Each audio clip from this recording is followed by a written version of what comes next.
America ও Israel মিলে ইসরায়েলে এমন কিছু এয়ার ডিফেন্স সিস্টেম গড়েছে যা ভেদ করা কঠিন। এই ডিফেন্স সিস্টেমে মিসাইল লঞ্চ করার সাথে সাথে সংকেত পায় ইসরায়েল এবং তা আকাশেই ধ্বংস করে দেয়, যে কারণে ইরানে মিসাইল হামলার পর তেল আবিবে তুলনামূলক সামান্য ক্ষয়ক্ষতি হয়েছে।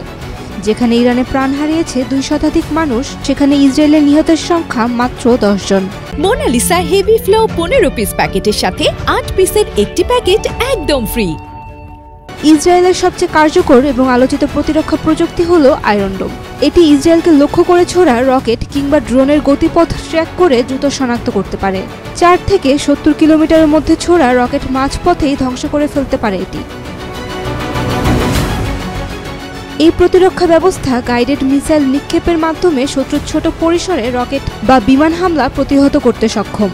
এটি ক্যালকুলেশন করে বের করে রকেটের গতিপথ কোনো সুরক্ষিত এলাকা বা কৌশলগতভাবে গুরুত্বপূর্ণ স্থানে আঘাত করবে কিনা, কিংবা জনবসতি রয়েছে এমন এলাকায় পড়বে কিনা।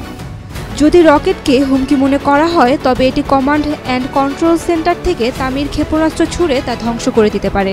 আয়রন ডোম সিস্টেম যদি মনে করে রকেটগুলো মানুষ কিংবা ভবনের জন্য হুমকি নয়, তাহলে প্রতিরোধী ব্যবস্থা না নিয়ে সেগুলোকে সাধারণত ভূমিতে পড়তে দেওয়া হয়। ইসরায়েলের প্রতিটি বড় শহর ও জনবহুল এলাকাকে রক্ষা করতে সারা দেশে প্রায় 10টি ব্যাটারি বসানো আছে। ইসরায়েলের প্রতিরক্ষা মন্ত্রণালয়ের দাবি, এটি এ পর্যন্ত অগণিত রকেট হামলা থেকে ইসরায়েলি জনপদকে রক্ষা করেছে। আয়রন ডোমের এক একটি ভ্রাম্যমাণ ব্যাটারি প্রায় 60 বর্গ কিলোমিটার জনবসতিপূর্ণ এলাকা সুরক্ষিত রাখতে সক্ষম। প্রতিটি ব্যাটারিতে 3 থেকে 4টি লঞ্চার থাকে এবং প্রতিটি লঞ্চারে সর্বোচ্চ 20টি তামির ইন্টারসেপ্টর থাকে। এক একটি আয়রন ডোম বানাতে খরচ পড়ে $100 মিলিয়নেরও বেশি।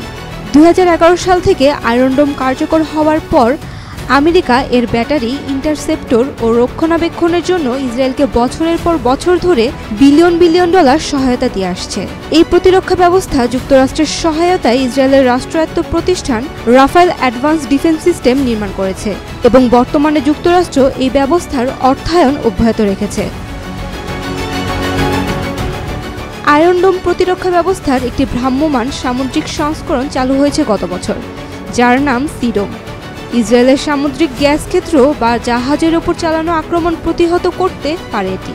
এছাড়া ইসরায়েল 2017 সাল থেকে ডেভিড স্লিং নামে আরেকটি এয়ার ডিফেন্স ব্যবস্থা ব্যবহার করছে। মাঝারি থেকে দূরপাল্লার ব্যালিস্টিক ও ক্রুজ মিসাইল এবং ড্রোন ধ্বংস করতে পারে এই প্রযুক্তি। এটি প্রায় 200 কিলোমিটার দূর থেকে ছোড়া ক্ষেপণাস্ত্র রাডারে ধরে ফেলতে পারে। হিজবুল্লাহ ও গাজার হুমকি মোকাবেলায় এটি ব্যবহার করে আসছে তেল আবিব। এছাড়া অ্যারো 2 ও অ্যারো 3 নামের আরও 2টি ডিফেন্স ব্যবস্থা রয়েছে দেশটির, যা দীর্ঘ দূরত্বের ব্যালিস্টিক ক্ষেপণাস্ত্র ধ্বংস করতে পারে। এটি 2400 কিলোমিটার পর্যন্ত রেঞ্জের শত্রু মিসাইল আকাশেই ধ্বংস করতে পারে।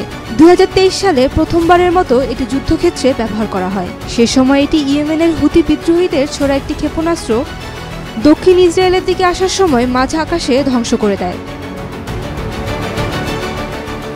বর্তমানে ইসরায়েল আয়রন ডোমের মতো আয়রন বিম নামের আরেকটি প্রতিরক্ষা ব্যবস্থা চালুর চেষ্টা করছে। এই প্রযুক্তিতে লেজার অস্ত্র ব্যবহার করা যাবে। সফল হলে আয়রন ডোমের থেকে অনেক কম খরচে আরও উন্নত প্রযুক্তিতে এয়ার ডিফেন্স করতে পারবে Tel Aviv. Saima Akter, Daily Sun. For more updates, follow us on Facebook, subscribe our YouTube channel, get the latest update on www.daily-sun.com.